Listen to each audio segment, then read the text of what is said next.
কালিয়াকৈরে বিএনপির আনন্দ মিছিল ও পথসভা অনুষ্ঠিত। গাজীপুর জেলা বিএনপির আহ্বায়ক কমিটির ঘোষণায় গাজীপুরের কালিয়াকৈরে পৌর বিএনপির নেতাকর্মীদের অংশগ্রহণে বর্ণাঢ্য আনন্দ মিছিল ও পথসভা অনুষ্ঠিত হয়েছে।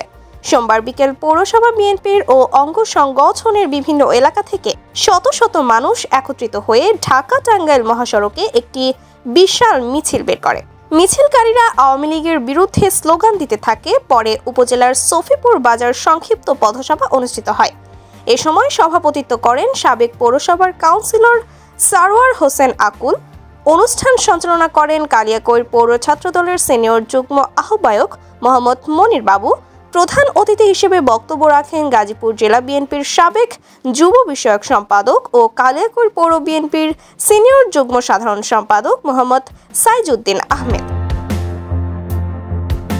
এ সময় আরও উপস্থিত ছিলেন স্বেচ্ছাসেবক দলের কেন্দ্রীয় কমিটির সাবেক যুগ্ম সাধারণ সম্পাদক জুলফিকার জনি, জেলা স্বেচ্ছাসেবক দলের সাবেক সাংগঠনিক সম্পাদক খন্দকার আপেল মাহমুদ, জেলা ছাত্র দলের সাংগঠনিক সম্পাদক শাহিন আলম সরকার, পৌর স্বেচ্ছাসেবক দলের যুগ্ম আহ্বায়ক মোহাম্মদ ইকো দেওয়ান, জেলা যুব দলের আহ্বায়ক কমিটির সদস্য দেওয়ান পলাশ, পৌর স্বেচ্ছাসেবক দলের আহ্বায়ক কমিটির সদস্য মোহাম্মদ আবু হানিফ সহ বিএনপির অঙ্গ সংগঠনের নেতাকর্মীরা।